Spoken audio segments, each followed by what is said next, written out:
So our next two lecturers are Golda Tradounsky and Joan Foster. So Dr. Tradounsky did her medical training at the Université de Montréal in the 1990s and her residency in family medicine in Université de Montréal as well. She worked as a part-time family physician and part-time palliative care physician between 1998 and 2003, and did her residency in palliative medicine with McGill University in 2003.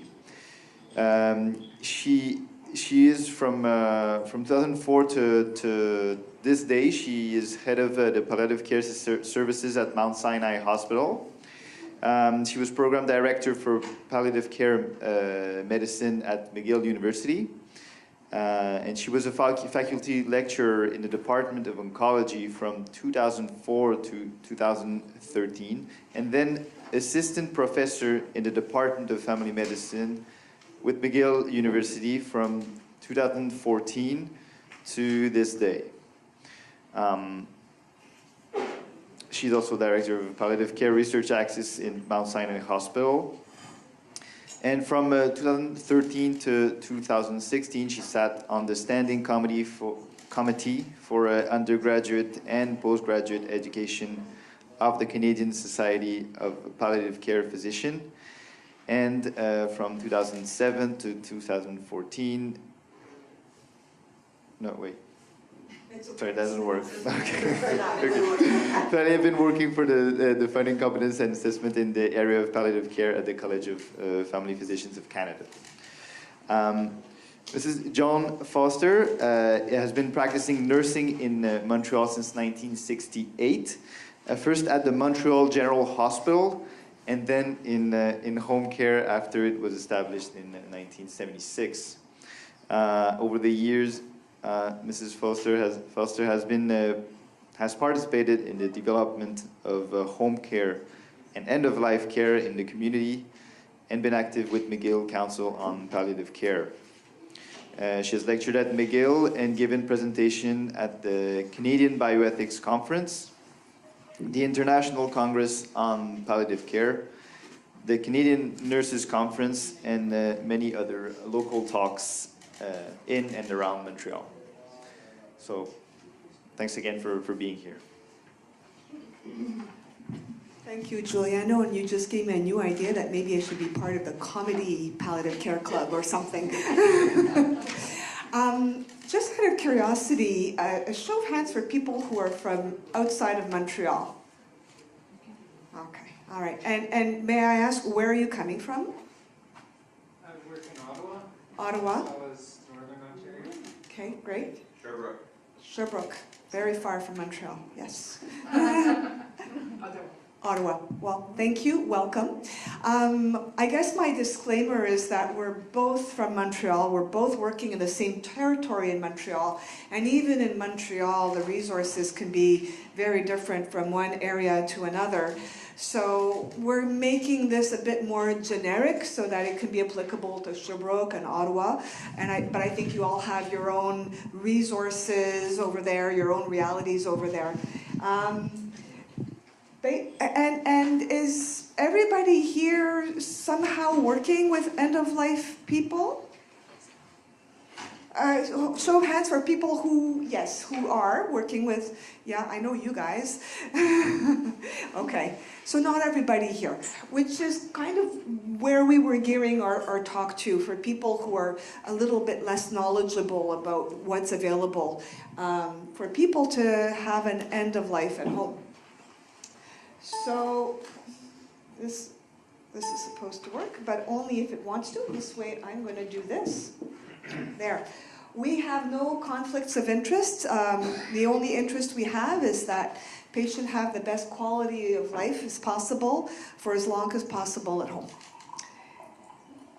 And the objectives are pretty simple. We would like for you to be able to assess the patient and his social network to see if palliative home care is possible for that person. It needs to be an assessment done in partnership with the patient and their family. We would like you to also be able to complete appropriate and complete referrals to the community resources so that home care can be as good as possible and for all the services to be sent to that patient. And then we would also like for you to understand what the responsibilities of the referring team, the family and social network, and the community resources, what needs to be there so that the patient can have the best quality of life at home as long as possible. So I'm sure that a lot of you know the surprise question. And that's a question that we really try to encourage family physicians and the multidisciplinary team to be asking themselves when they meet families who are fighting a life-threatening illness. Would you be surprised if your patient died in the next 12 months? And that's a really good question that we use a lot in the community, because if you would not be surprised, then don't wait, as you heard from the previous talker, Dr. Morissette, don't wait until the person is on their last week of life. But we want to know these people in the community. If the person is fighting a life-threatening illness, we want to know them.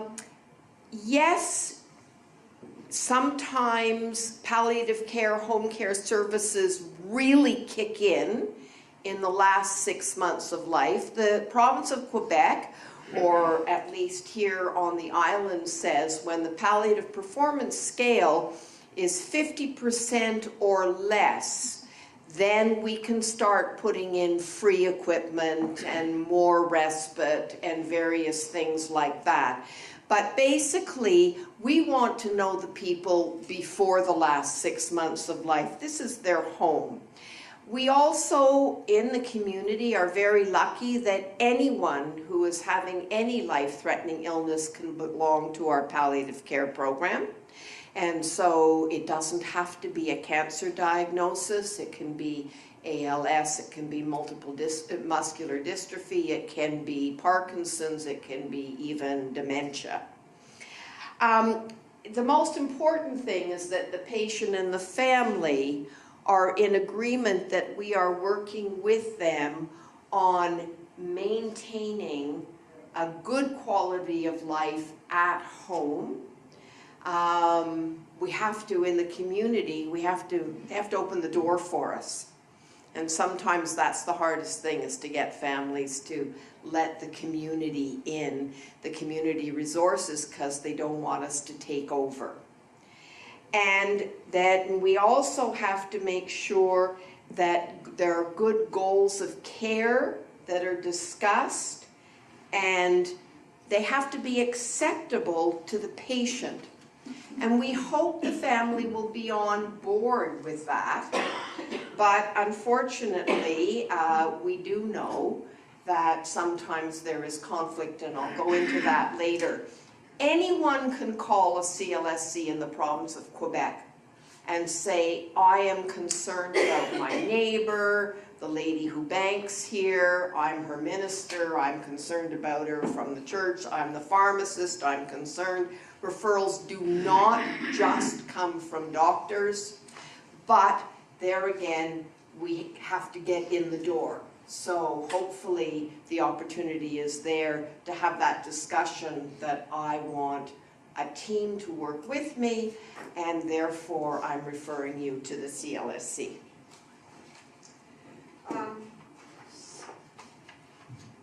There's a little typo here. It should be DSIE. Sorry. But certainly for a referral to the community services, we need to have some kind of information transmitted to them. so that they can optimize the services for that person who's living at home with a terminal illness. And so for us here in Quebec, it's called a DESI, it's a computerized.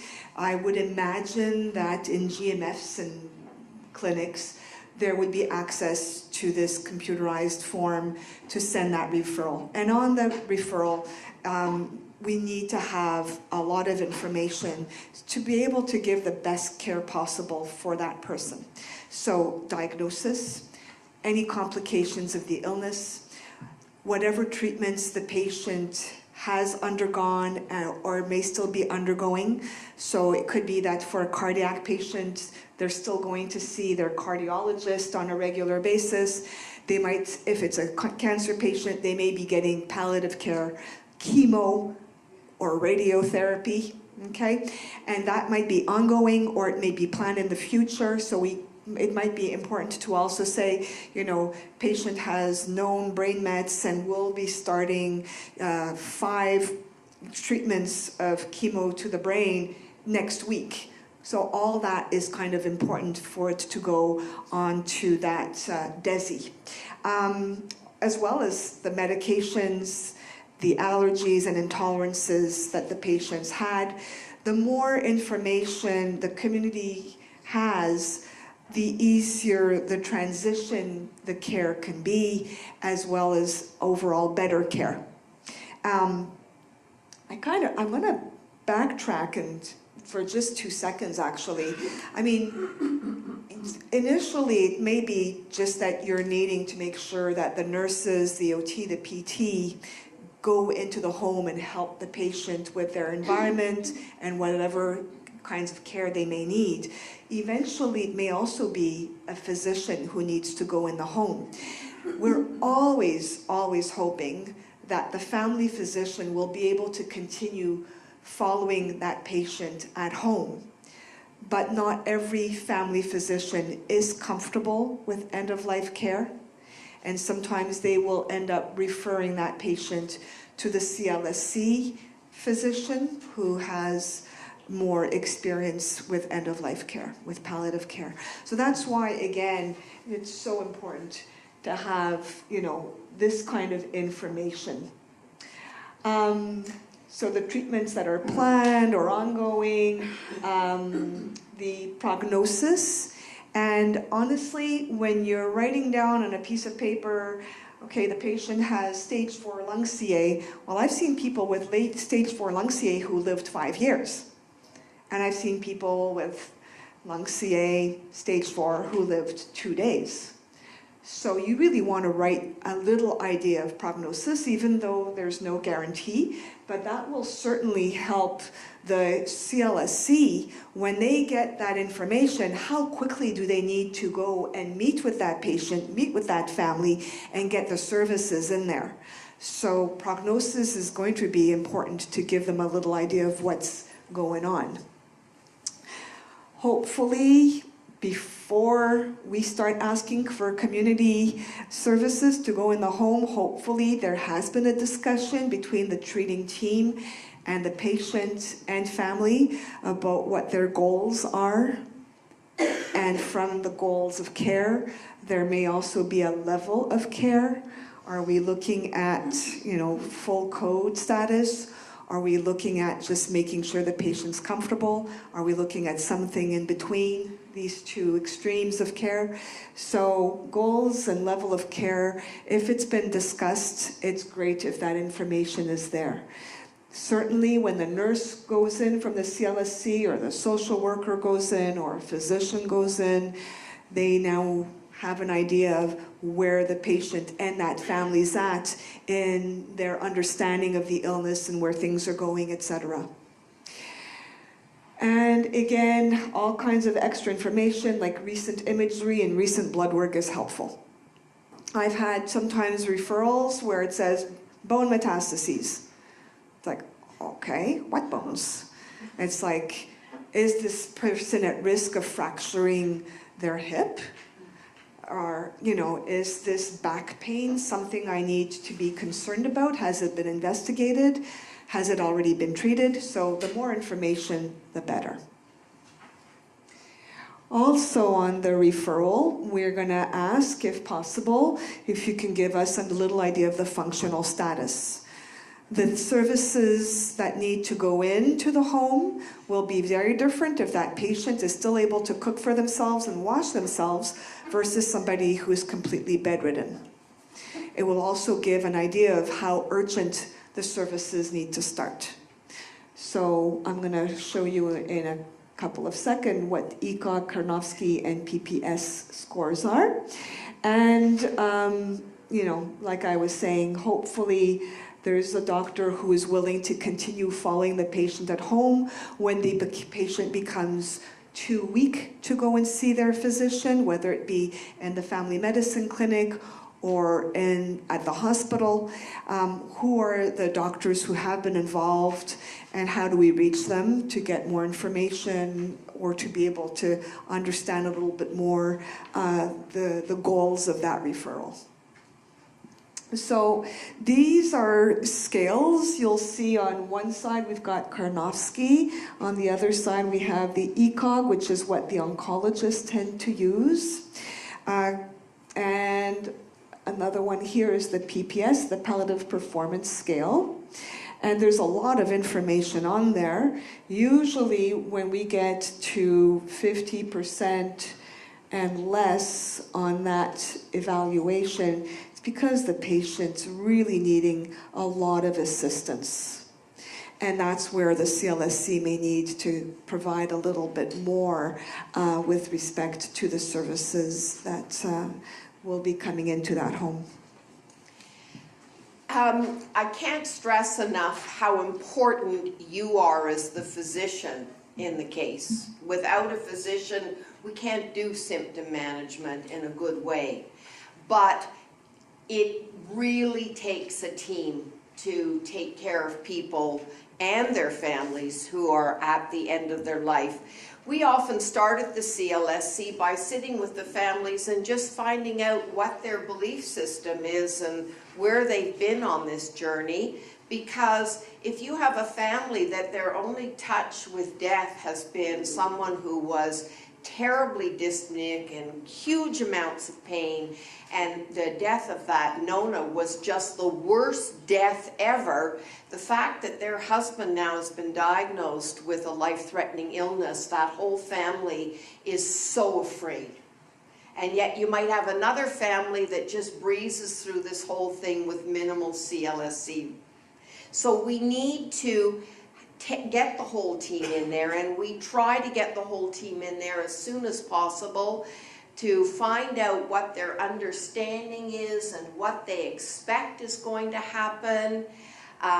We obviously want the whole family to work together, but reality says that many people, for every member of the family, there's a different journey going on.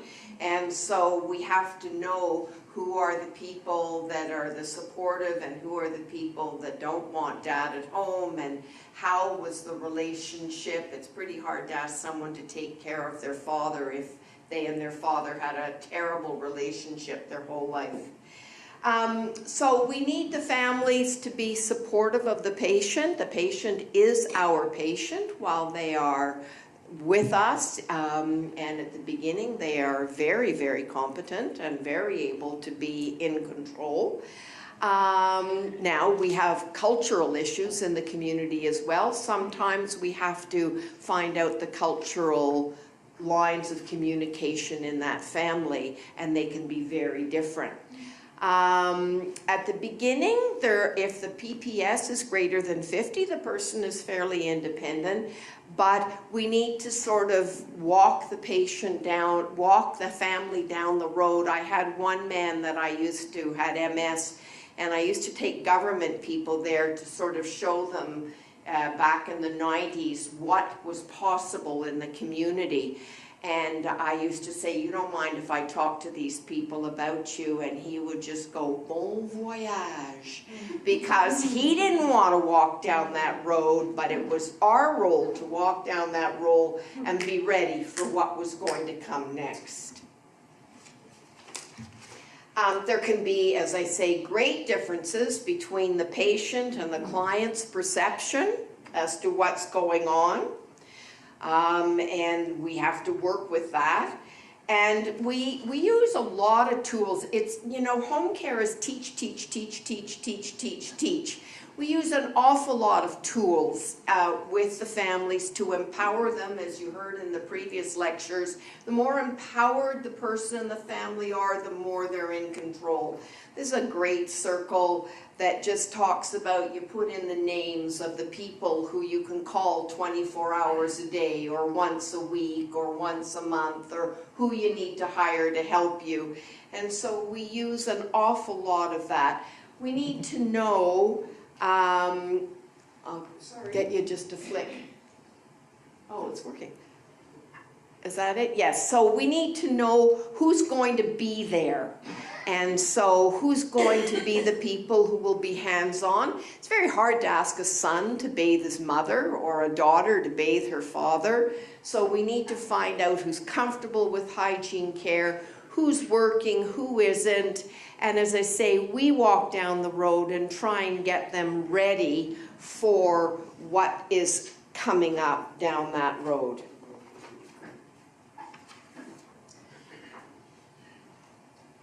We have a little point here about financial resources, and certainly there are people who are very willing to walk down the road, but unfortunately don't necessarily have the financial means to quit their job.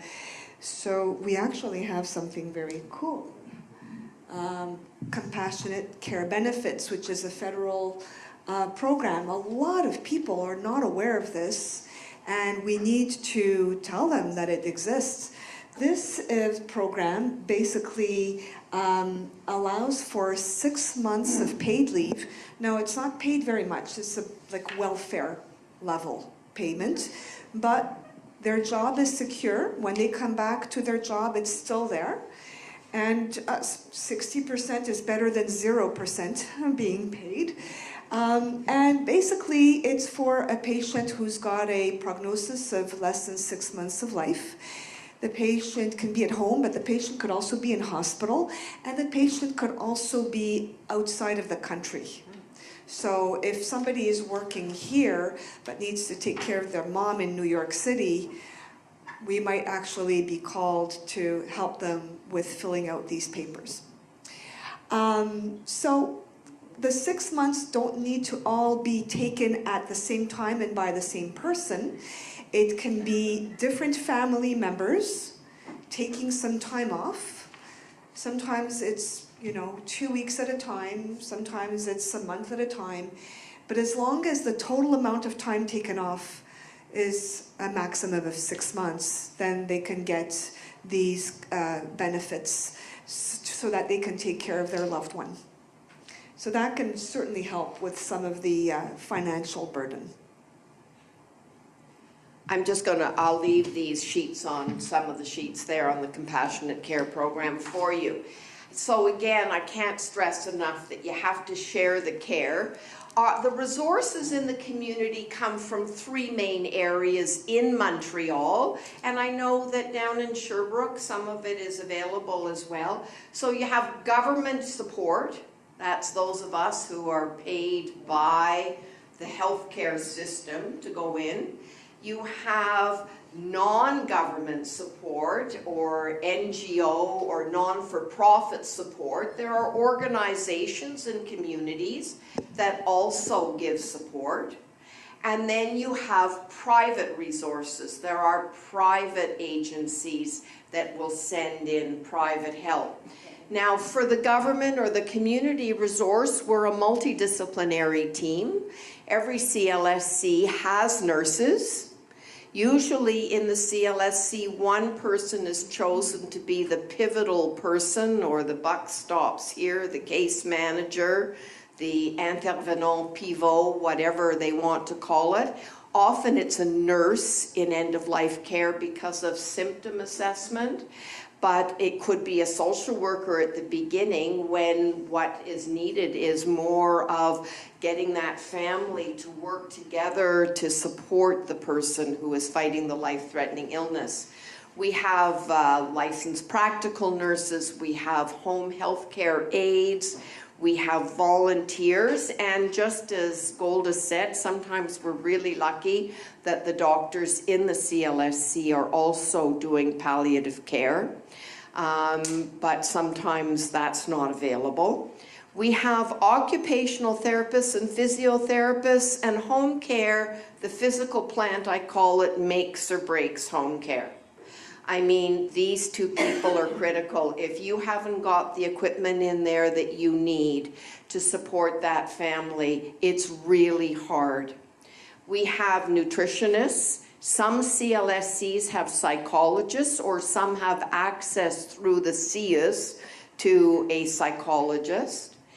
And we also, on the island of Montreal, and I believe in other areas of Quebec, there is what is called the priority line.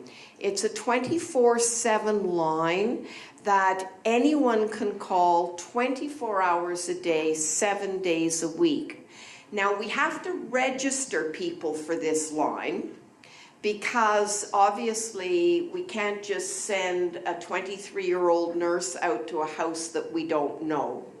So anyone on the priority line has been registered that this is a safe place for someone to go at 3 a.m. and this is why this family is calling. This is a palliative care patient whose symptoms right now we're having difficulty to assess. This is a family that is very uncomfortable giving subcutaneous meds, and they might panic and call. And I really like the 24-hour line. It's really comforting to the families. CLSCs are only open 8 to 8. And so I really like the 24-hour line. And the important thing about it is that doctors can also go out and visit. We give hands-on care and we give time-out care. So as I mentioned, there are some private agencies that cost money. Some people have insurance and it pays for it, but it's a lot of money to have someone come into your home.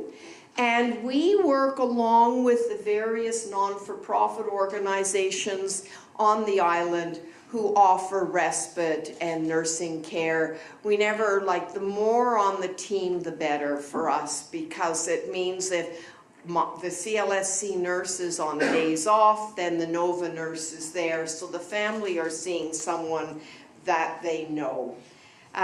Some of us are lucky enough to have access to people like Golda, who works in a hospice, and but you know, as I said, I put some sheets on your things. I mean, there's people 24 hours a day available online to help the families, and we really teach them about that.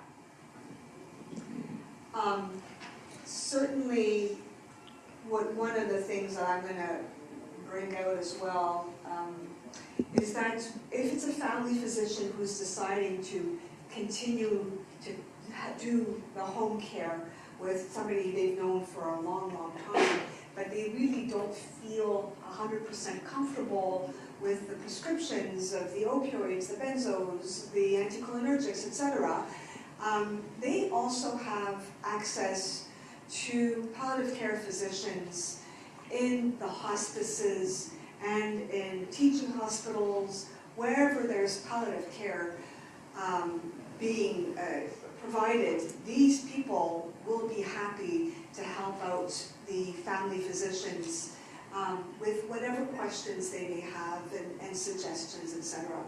So we do have lots of people that we can turn to. Now, with respect to community resources, pharmacy is really important, especially as the patient's illness progresses and more symptoms occur. We need to make sure that patients can have access to the benzos and the opioids and whatnot. So not every pharmacy carries these medications, not every pharmacy carries injectable medications, and it's going to be important for the physician to actually call them a bit in advance and find out if they do have these medications available, because you might need to send a prescription way in advance to make sure the pharmacist actually orders it and gets it in so that they have it in stock when your patient, before your patient needs it, actually, because we're trying to prevent things from happening rather than to run into a crisis. Now, ideally, the pharmacy will be accessible 24/7, but that's in the ideal. What we're very lucky with here in Montreal is we have a few pharmacies that actually will prepare injectable medications individually dosed, so that at 2 a.m. the family doesn't have to try to figure out how many milliliters they need to draw up. It's already all there in a little baggie. Each syringe has its name on it with the dose on it, and it's in the fridge waiting for the patient to need it. Maybe the patient will never need it, but if it's necessary, it's already there, because ideally we have prescribed it a little bit in advance.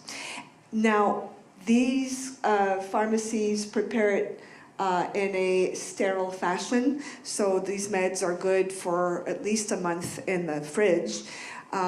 But like I said, not every pharmacy has that available, so they may send the vials, and then the CLSC nurse, the community nurse, can draw up the medications when the patient is finally needing them. Oxygen and compressors may be necessary for some people.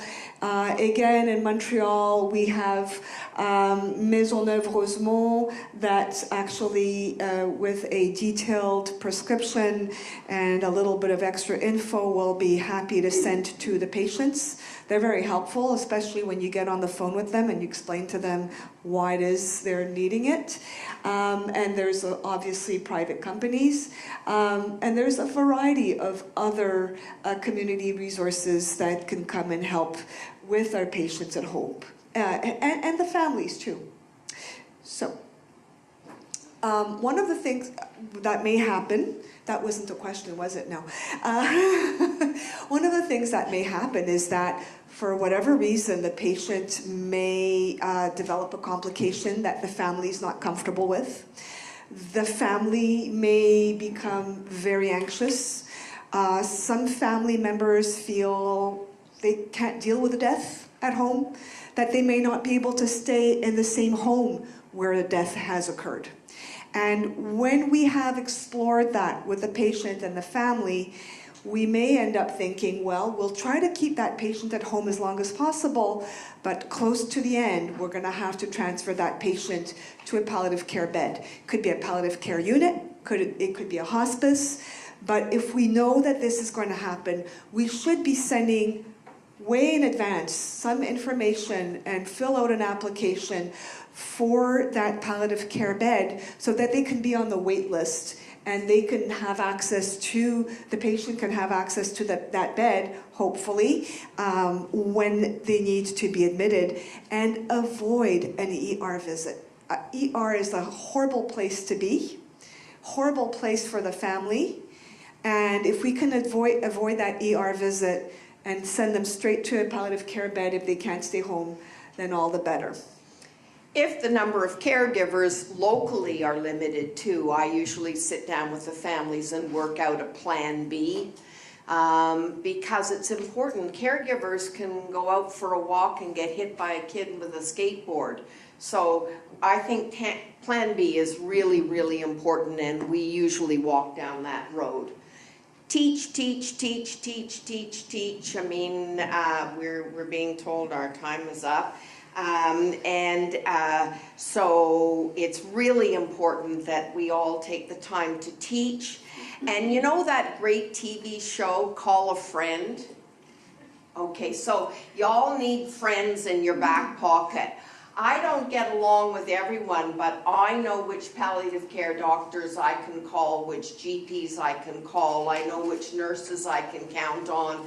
I know which agencies I can call. And so make sure that you share the care. And that's just so, so, so important. And just as we've said, there's 24-hour care, sir, and then when is the physician available?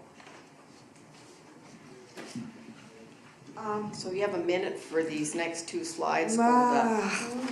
We'll just answer less questions by just spending more time on our Good. presentation. Basically, since 2015, with that law that we've had in Quebec, there's been a little bit of a push for more palliative care and more palliative care expertise. And so most CLSCs now really do have a palliative care team, where the people are actually a little bit more versed on end of life than your average nurse, which is so important because that also makes it or breaks it. If the nurse doesn't understand anything about end of life, they're not going to be able to support that patient and that family. There's a lot of things that need to be anticipated with respect to complications and dysphagia, because when we don't anticipate and try to put things in place, then we end up having people go to the ER. Some of these things are falls, delirium, pain crisis, shortness of breath, bleeding, seizures, incontinence, anxiety, a lack of social support. Now, of course, there are things that we, like I said, need a plan B when we see that things are not going well at home. But if there's been that thought process by experienced healthcare providers, then we can try to avoid hospitalization and especially ER visits. And again, if there are falls, and I was giving the example earlier, if you have a sweet little couple, the man is 90, the wife is 86, she's got osteoporosis, her husband falls, well, she can, call 911 and somebody will put that husband back in the bed. But how long can she continue giving care for that person if there's nobody else around? So your plan B needs to kick in, right? We don't need to send the patient to the ER, but maybe in a day or 2 or 3, we'll have access to a palliative care bed, avoid an ER visit, and make sure the patient is getting the best quality of care. So home care, there's no doubt at times how home care can be difficult. It can be difficult if the symptoms are hard to manage. It can be difficult if the person is alone and unable to call for help, although we've had people, if they're competent, they stay home even though they can't even reach that phone and wait for people to come in, and we have a lockbox outside their door to get in. And aggressive behavior can be very difficult at home. I think the thing is that every journey is different. When we talk about shift work, I had a young man with a brain tumor, and what happened was the family wanted the CLSC in there during the day while they slept, because at night was when they had their quality family time, when they weren't worried about who was going to ring the door and say, I'm now the homemaker coming to bathe them, I'm now the nurse coming to do this. So every family works very differently. We teach a lot of tools. We use the Edmonton Symptom Assessment Scale, which is terrific for families to help them understand what's going on.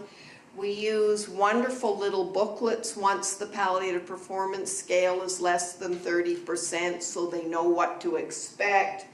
We use the typical PQRST in trying to communicate with people as to what's going on with the symptoms. And we really, it's a whole crash course in Healthcare 101. And we teach families what to expect down towards the end, and how to deal with calling 911 and saying it's an expected death, and how long can the person stay at home before the funeral home has to come, because some families really want people stay at home. So it really revs up at about a palliative performance scale of 30%. So we need, as you can see, to support the patient, but also the natural caregivers to be able to do this job, because we're now asking them to, okay, be a spouse, but also be an orderly, be a nurse, and almost a physician. They may not be prescribing, but they're deciding which meds they're giving and when. So we're asking a lot, and they really need to be supported tremendously. The other thing that's going to be very important, especially if we're planning an end of life at home, is to have a do not resuscitate order at home. That's something that's pretty basic, but sometimes you'd be surprised how that hasn't happened yet when patients start home care. When an end of life is hoped for, in the home, we also need to tell the patient or family to make sure that whatever needs to be taken care of, wills, but also funeral arrangements, needs to happen earlier on, so that once the patient passes away, it isn't at a time of panic and crisis that they're out shopping for a funeral home. There's only so long that a deceased person can stay at home. I think, Joan, you said 24 hours, maybe longer? 48 hours. 48 hours if it's really cold. Yes, Yeah, so I mean, this is not the time to go shopping, right? Okay, all right, I thought so. So we want the patient to be in control for as long as they possibly can. And then we want the family to be able to take over, the ones they want to take over, and help them with the end of their life. It doesn't always happen the way they want, and sometimes at the very end someone has to go to emergency, and I have to say I've had some good experiences when someone's had to go to emergency. They have a little room off the side, and they're really getting much more compassionate for these patients.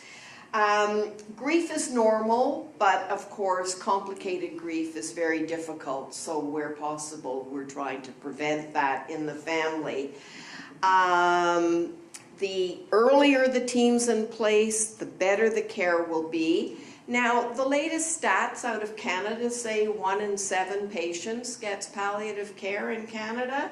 So, like, we're not doing a really good job in Canada. We know that.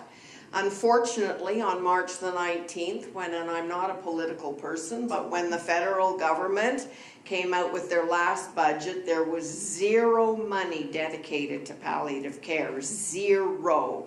And I mean, that was just so devastating. So we're on a journey with a long way to go, but I think together we can do it.